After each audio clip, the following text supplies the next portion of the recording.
Hello everyone, and welcome back to the channel.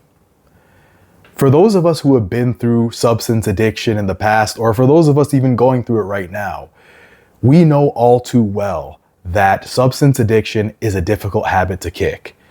I know certainly for myself, I had to fail multiple times. I made some very horrible mistakes and even experienced a few health scares along the way before I decided that I had to change my ways. For many of us, we have to experience an absolute low. We have to crash and burn. We have to experience some kind of rock bottom before we decide that we have to change our ways. But what exactly is rock bottom? And does one have to hit a rock bottom before deciding to get sober? Well, in today's video, I'm going to be discussing rock bottom. I'm going to be talking about what it is. I'm going to be talking about what it looked like for me. And I'm going to be talking about why waiting for rock bottom can be dangerous. So what is rock bottom? Rock bottom is the point at which the substance user feels the absolute lowest that they could possibly feel. It's the point at which the consequences of the substance addiction have gotten so bad and so severe that something has to change. The substance user has to change their ways because they can't continue to use like this. It's also important to understand that there is no universal rock bottom. Rock bottom can be different things to different people. For some people, rock bottom is ruining a great relationship. For others, it is losing their home. It is losing their freedom, maybe getting arrested and locked up and having to spend time behind bars.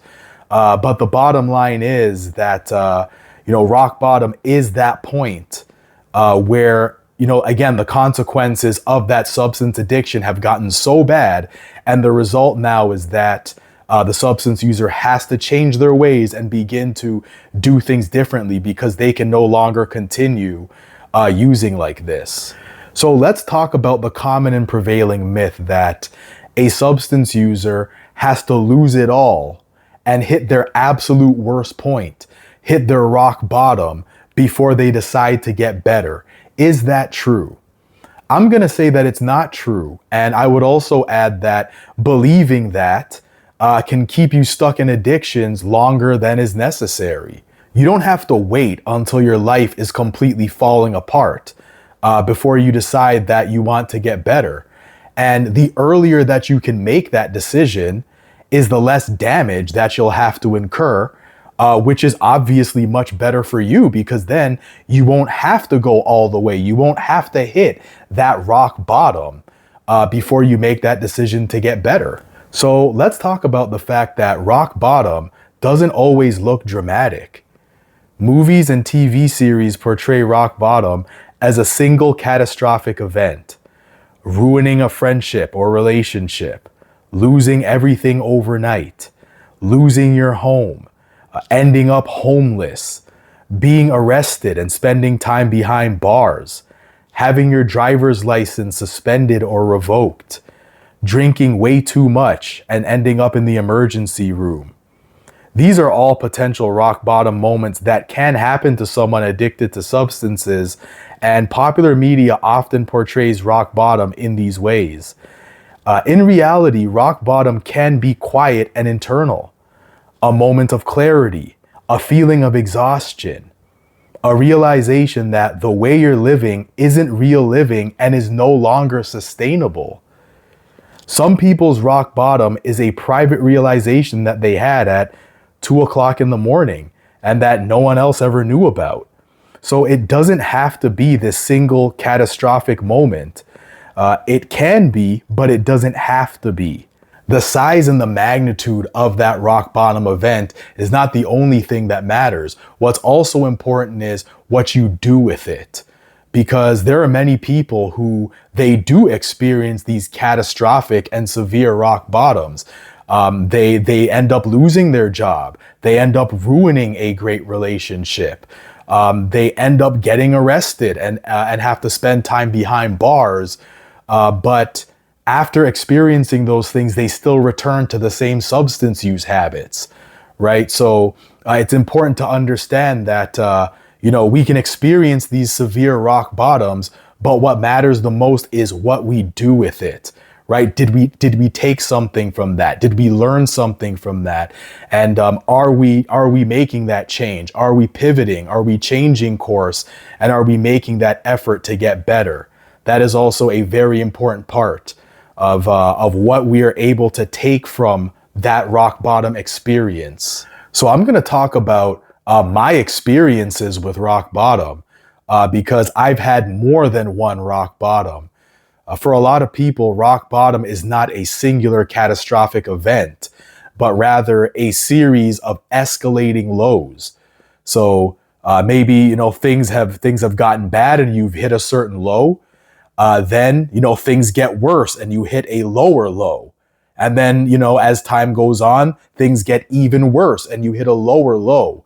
That's what rock bottom was like for me, right? It was a series of escalating lows that kept getting worse and worse and worse. And so the first rock bottom experience I'd like to talk about is the marijuana health scare. For several years, I smoked marijuana heavily every single day. I would smoke about 5 to 6 times a day, and I was completely consumed by the need to get high. It was my main preoccupation. It was what I thought about most of the time, and it was my top priority. I had to get high before doing pretty much anything. And so I would smoke up all the time, 5 to 6 times a day. In addition to that, I was not taking care of myself. I was not eating well. I subsisted mainly on snacks and junk food, and I wouldn't drink much water. Most of what I drank was pop and high sugar fruit juices. In addition to that, I was also physically overexerting myself quite a bit because at that time, I was finishing my university studies, and I was also working a part-time job. So I was very busy in my daily life. After living like this day in, day out for all these years, it caught up to me in a really bad way where one day I was at work and I was on the sales floor and I almost completely collapsed on the sales floor. I had to sit down. I could not stand up. And even while sitting, I had a difficult time keeping myself composed, and I could feel myself, losing consciousness and losing control of my body, losing control of my senses. I had to go get checked out at the doctor. I went to the emergency room that same night. And, I think to myself, after having gone through that, that's the extent that my addiction to marijuana took me to, where I didn't care about anything else except for getting high. And I paid the consequence physically, right? And that experience of almost collapsing there on the sales floor in front of, a bunch of customers and in front of all my coworkers and having to go to the emergency room, that essentially sufficiently scared me out of wanting to smoke marijuana anymore. I did not continue to smoke after that. So, it's just an example of how we really overdo it on our addictions and, we end up paying for it. So the next rock bottom I'd like to talk about is what I've called the blackout. There was a time where I had a very bad argument with someone who was very close to me, a good friend who was near and dear to me. And we had a very heated argument. And as a result of that, we ended up falling out with each other. And I remember after that argument, after that fallout, I completely lost control of my emotions. I was angry. I was upset. I was outraged. And I got in my car and I drove directly to the nearest liquor store and picked myself up a large bottle of Jack Daniel's whiskey. And I found an empty coffee cup in my room, filled that coffee cup with whiskey, and I put the rest of the whiskey in my backpack, and I took to the streets. I went outside and began to walk around the neighborhood while drinking whiskey from the coffee cup. I walked around the neighborhood. I walked through some park trails that weren't that far away while drinking whiskey, and I would refill the coffee cup with whiskey when I would finish it.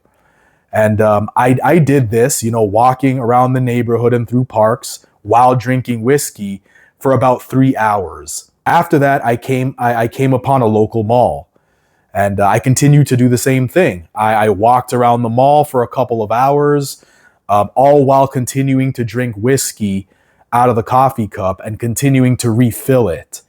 And by the time I decided I was going to leave the mall, I checked how much I had left in the bottle of whiskey, and I only had about 1/4 of the bottle left. So I finished the majority of the whiskey that was in that bottle. And so I decided I was going to go home. And when I walked through those mall doors, after leaving those mall doors, I have absolutely no idea what happened after that. The next thing I knew was I woke up in my bed the next morning with zero recollection of what happened after I left those mall doors, how I got home, what route I took to get home, because there were several. I have absolutely no recollection of what happened after I left those mall doors. I remember waking up in my bed and thinking to myself, what danger I put myself in. Drinking so much to the point where I had a blackout. I just don't remember what happened after a certain point. When I think about that now, I think about what could have happened if things, went slightly differently, right? I don't know if while walking home, I bumped into someone in that state that I was in. I could have easily started an altercation accidentally, but I still could have started an altercation with someone. I could have tripped and fallen and hit my head on the pavement. I could have been waking up in a hospital bed, right? These are all things that could have happened if things went a little bit differently. After reflecting on this, I decided to myself that I had to make a change. I had to begin to do things a little bit differently, because I certainly didn't want anything like this happening again. And so I decided that I was going to do a short period of sobriety. I did about 2 weeks of sobriety, but this was not long-term sustained sobriety. After those 2 weeks were over, I went back to heavy drinking. So this was one of those rock bottoms that did not lead to lasting sobriety right away. I would say it was an example of one of those escalating lows. So now I'm going to talk about my third and final rock bottom, which I would call being sick and tired of being sick and tired. A few years ago, I was living and working abroad. And, while I was abroad, at least, when I first started to live and work abroad, I had a difficult time, adapting to a new country, a new culture. There was also a language barrier. And, I didn't have any friends at first. So, it took me some time to adapt to all of this. To help me to cope with that, I resorted to heavy drinking. And I drank very heavily, in those first few months of being abroad. Eventually, I did, adapt, and I did make friends, and I did learn to get by in the language. But by the time that I adapted and got better at that, I just continued with the heavy drinking because I was so accustomed to it already. And so by the time that I got back home, I also continued with heavy drinking. I continued to drink every single night before I would go to bed. Drinking for me, it got so bad to the point where, I reached a point where I just couldn't get the alcohol to go down anymore. I couldn't drink anymore, right? I would try, but I felt so sick. I would sometimes spit it back out. I just couldn't get it to go down. For the first time in my life, I actually didn't want to drink anymore because I just couldn't. At that time, the way that I felt, with all this heavy drinking every single night before going to bed, I felt very weak. I had low energy. I felt lethargic. I had a certain mental fog. Like I couldn't think as sharply as I usually would be able to think. And I didn't have energy to do basic things and basic tasks. Right? I had a difficult time doing house chores. I just didn't have the energy to do it. I had a difficult time going outside and walking around the neighborhood. I just didn't have the energy to do it. I realized at this point that I had to change, because if I continued like this, certainly I would end up in a hospital, right? I would end up in the emergency room. And so at that point, I made a decision that I was going to do 1 week, at least 1 week of sobriety. And, I took things one day at a time at first. That's how I had to get started. Because for me, the idea of wanting to make it to 1 week was overwhelming, right? It was difficult because I was so accustomed to drinking basically every single day. And so I started off with a 1 day at a time mindset. And I did make it to 1 week of sobriety. And by the time I made it to that 1 week, I actually realized how much better I felt without drinking for that week. And I became curious about how I would feel if I kept going with this. And that's what I continued to do. 1 week became several weeks, which became a month, and so on and so forth. And I stuck with it. It wasn't always easy. I mean, there definitely were a handful of times where, the stresses of life really get to you. The stresses of life, different things that you've got going on, it all gets to you. And I have been tempted to go to the store and buy that bottle of liquor. But I've always managed to not go there. I've always managed to not let it get to that point. I've stuck with it. And, now I'm at about a year and 9 months of full sobriety. It's also very important to understand that waiting for rock bottom can be dangerous. Rock bottom is not guaranteed to be survivable. For some people, rock bottom is a fatal overdose, a drunk driving accident where they lose their life, or an organ failure. It's not a guarantee that you'll be able to turn your life around after you hit rock bottom. A rock bottom can be dangerous, and in the most severe cases, it can be fatal. The longer you wait, the more damage accumulates to your health, your relationships, finances, and mental state.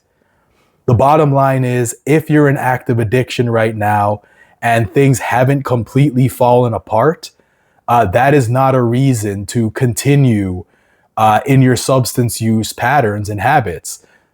It's a sign that you have a chance to quit before they do get too bad, before they do become severe.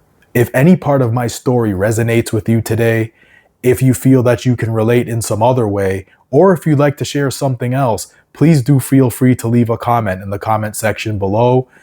Please give the video a like and feel free to subscribe for more videos on addictions, recovery, sober living, and mental health. If you're interested in knowing more about what I do professionally, or you'd like to work with a sober life coach, you can feel free to visit my website at www.kickthehabitcoaching.com. I really appreciate you guys making it to the end of this video, and I'll see you on the next one. Take care.